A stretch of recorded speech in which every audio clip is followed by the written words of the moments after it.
Welcome to While We Were Distracted, the podcast where we explore topics that often get overshadowed in the rush of daily life. Please take a moment to like and subscribe. It really helps. Have you ever had one of those moments where a song gets stuck in your head and it's just like out of nowhere, right? Yeah. But what if stick with me here. What if it wasn't a song? What if it was a voice? Clear as day, like someone's right there next to you, whispering or even talking right into your mind. But there's no one there, no external source. I mean, it sounds like something straight out of science fiction. It does, doesn't it? Yeah, straight up sci-fi. Yeah. But that's exactly what we're diving into today. We're looking at this technology called voice-to-skull, or as it's often shortened, V2K. And you know, what's really interesting about V2K is that it's not just some fringe theory. It actually has roots in legitimate scientific discoveries, and it's even been documented in patent literature. Right. There's actual science and documentation behind this. Yeah, exactly. So in this deep dive, what we're going to do is kind of unpack all of that. We're going to look at, how does this technology even work? We'll examine the patents that kind of lay out its development. We'll consider some potential applications. And of course, we can't shy away from the controversies surrounding V2K because there are definitely some ethical considerations, when you're talking about beaming voices into people's heads. Oh, yeah. The controversies are definitely a big part of this. And, I'm sure many of our listeners have come across this term, V2K, in various online discussions, maybe even associated with some, let's just say, unconventional ideas. But for our exploration today, we're sticking strictly to the information that's contained in the sources that were provided to us. So we have this article, The Harrowing Reality of V2K Harassment and Gang Stalking, which right off the bat sounds pretty intense. And we also have a research article that delves into V2K and electronic harassment, psychotronic cybercrime techniques. Okay, yeah, those sound like they get right to the heart of the matter. They really do. And then we have a bunch of U.S. patents to look at, too. Patent numbers 4,877,027, 5,159,703, and 6,470,214. A lot of numbers to remember there. Oh, yeah, definitely. But the main thing is our mission today is to really unpack what these sources reveal about V2K. Right. We're not going to speculate. We're going to stick to the facts as presented in these documents. And to kind of kick things off, I think it makes sense to start with the discovery that made all of this even a remote possibility, which is this thing called the Frey Effect. Absolutely. So the story, at least as far as our sources tell it, begins back in 1961 with a neuroscientist named Alan H. Frey. Now, what Frey discovered that's pretty amazing when you think about it. He found that the human brain could perceive sound, like actual auditory sensations, when exposed to pulsed microwave radiation. Wait, hold on. You're saying like microwaves, the things we use to heat up our food? The very same. But here's the kicker. This was happening even when there were no actual sound waves reaching the ear. It was like the brain was bypassing the eardrum and the whole auditory system and picking up sound directly from these electromagnetic waves. Wow. So that's like the foundation of everything we're talking about. The brain can be tricked into hearing sound even if there's no physical sound present just because of these microwave pulses. Exactly. And you know what's even more fascinating? Frey wasn't even initially setting out to create a mind control device or anything. His research was focused on exploring potential applications for people with certain types of hearing loss. He was looking for ways to help people hear who couldn't through conventional means. Oh, okay. So the initial intent was actually pretty noble. It was. But of course, as with many scientific discoveries, the implications went way beyond the original intentions. The fact that you could induce sound in someone's head remotely without any external sound source opened up all sorts of possibilities, both positive and, as we'll get to later, some potentially very concerning ones. Right, because if you can make someone hear something that isn't actually there, that raises a whole host of questions. It's like, where do you even begin to draw the line? Exactly. But before we get into those ethical quandaries, let's take a look at how this whole thing actually works on a technical level. How do you go from this basic discovery of the Frey effect to actually building a device that can transmit sound into someone's mind? And that's where these patents come in, right? They give us a glimpse into how this technology was developed. Cool. Yeah, let's dig into those patents. First up, we have U.S. patent 4,877,027, which was granted way back in 1989. And it's for a hearing system. So what's the core idea here? Well, this patent basically outlines a method, and these microwaves are modulated, meaning their properties are changed in a particular way with a specific waveform to carry the sound information. So it's like you're encoding the sound onto these microwave signals, kind of like how we encode digital music onto, I don't know, an MP3 file or something. Yeah, it's similar to that, but instead of storing it on a file, you're transmitting it through these microwave pulses. And the patent claims that when these modulated microwaves are directed at someone's head, they can perceive it as sound, even without any external speakers or headphones. Like I said, it's literally beaming the sound directly into their brain. And correct me if I'm wrong, but this patent also suggests that this could work regardless of whether the person has any hearing impairment, right? That's right. It bypasses the entire auditory system. So, theoretically, someone who's completely deaf could still hear sound through this method.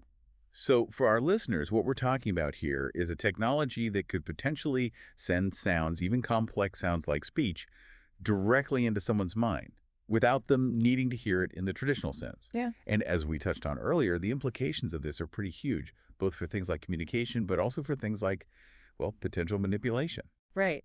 And the patent even goes into some detail about how to actually achieve this transmission. They talk about using these short bursts of pulse microwaves, and the frequency of these bursts is varied to match the audio signal that you want to transmit. And then within each burst, there are these even tinier pulses packed together, and it's the rate at which those bursts are repeated that carries the actual audio information. It sounds incredibly complex. It is. It's definitely not something you could just whip up in your garage.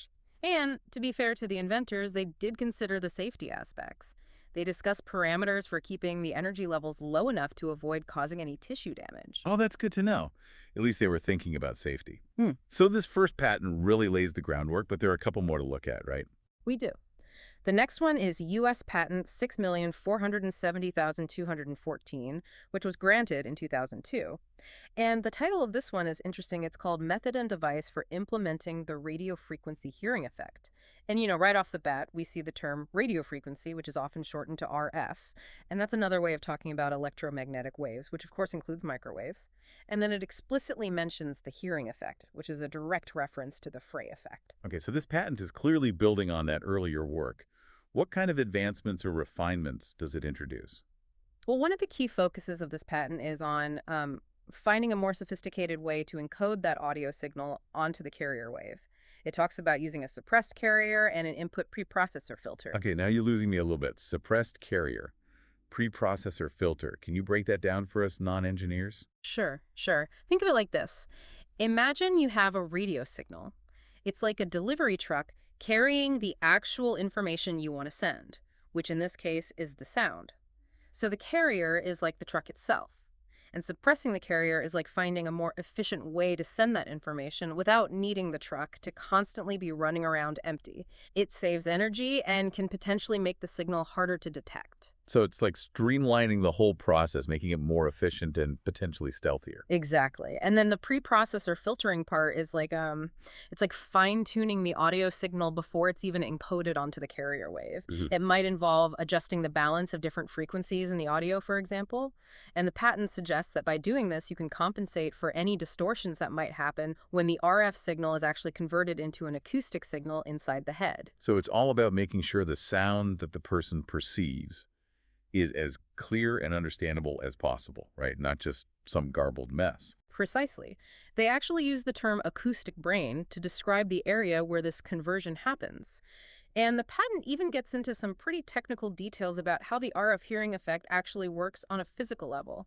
It describes it as a thermal to acoustic demodulating process, meaning the microwaves are absorbed by the tissue in the head, causing these tiny rapid expansions and contractions, which then generate an acoustic signal that the inner ear can pick up. Wow. So it's not just like magically making sound appear in the brain. There's an actual physical process happening there. Right. It's a really fascinating intersection of physics and biology. Absolutely.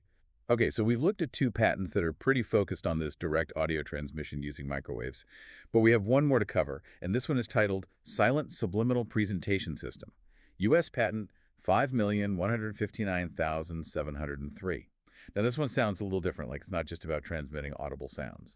You're right, this one is a bit different. This patent delves into the world of subliminal messaging using what it calls non-neural carriers.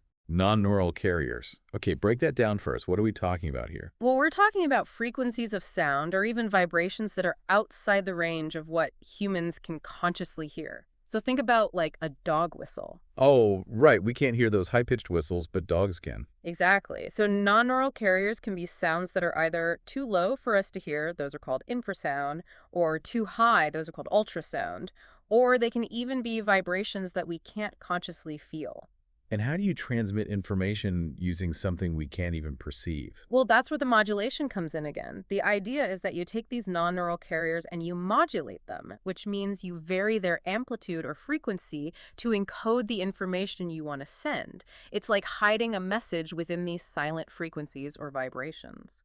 So it's like a secret code embedded in something we can't consciously detect. And how does that message actually reach the brain? The patent talks about a couple of different ways. It could be through acoustic means, like using really quiet loudspeakers that emit these inaudible sounds.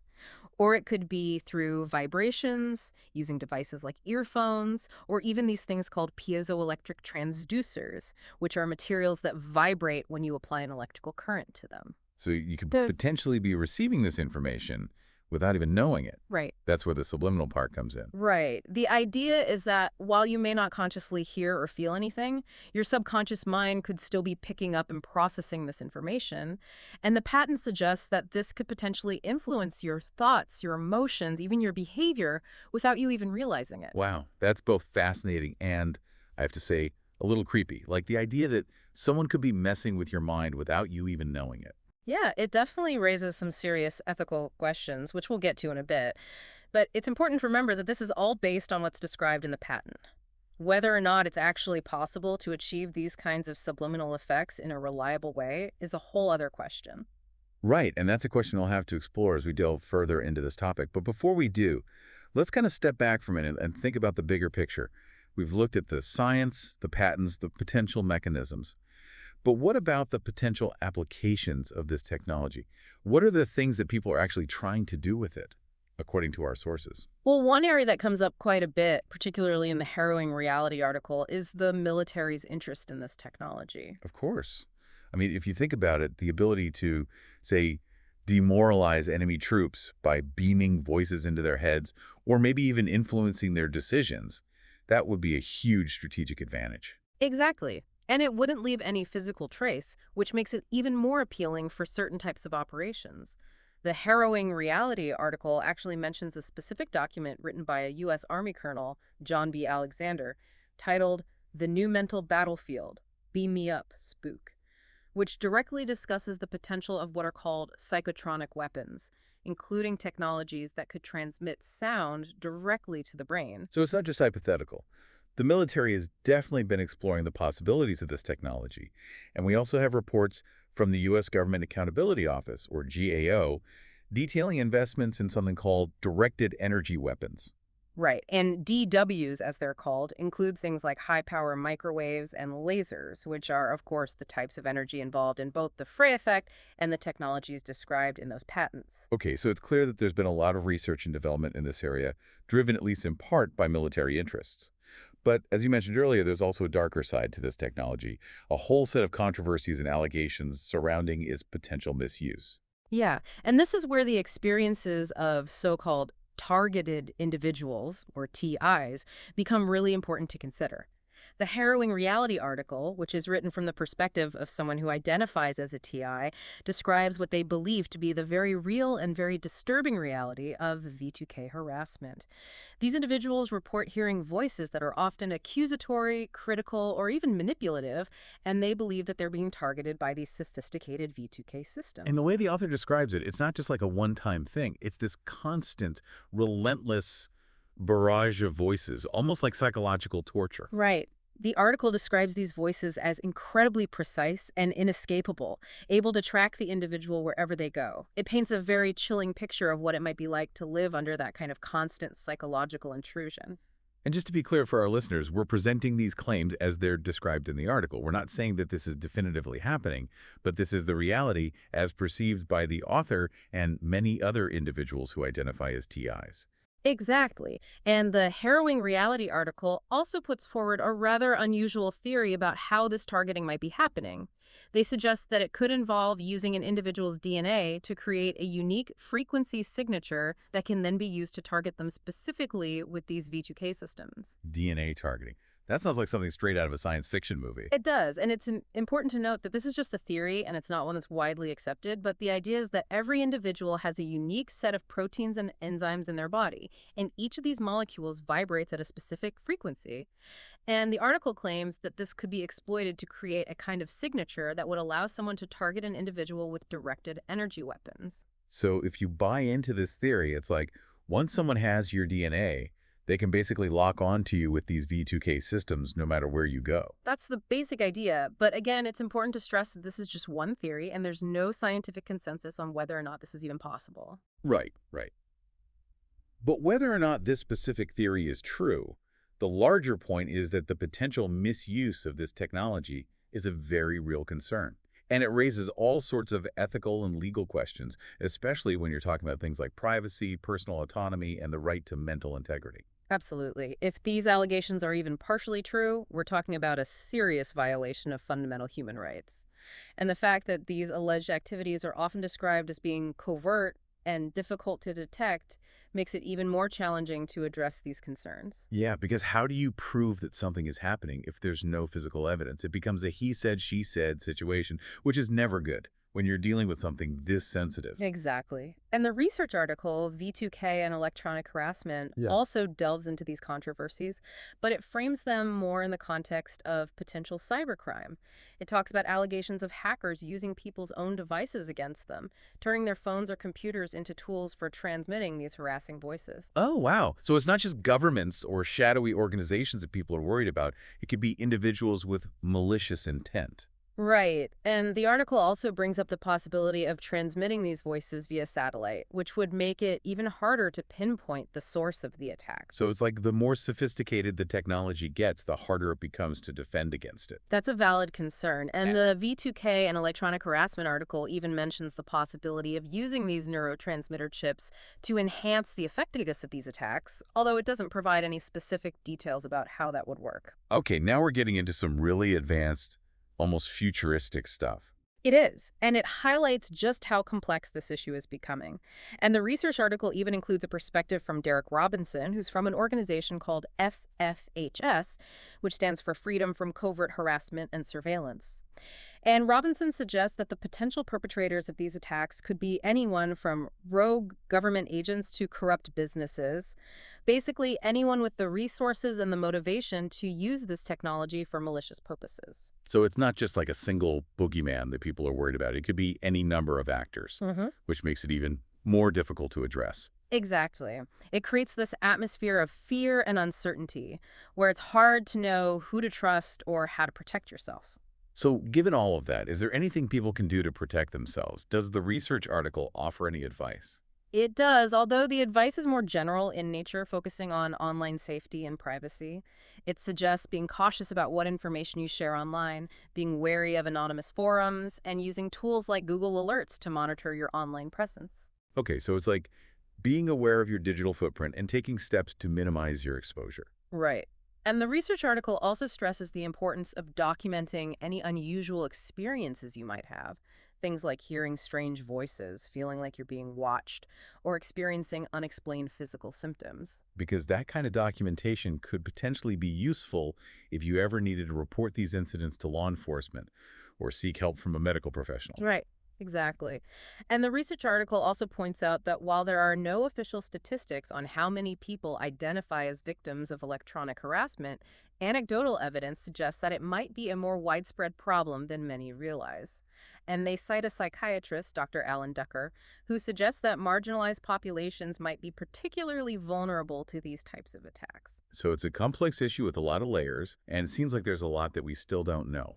There is. And it's important to approach this topic with a critical eye, to be aware of the potential biases and agendas that might be at play, and to always consider multiple perspectives. Which is exactly what we've tried to do in this deep dive. We've looked at the science, the patents, the allegations, the controversies.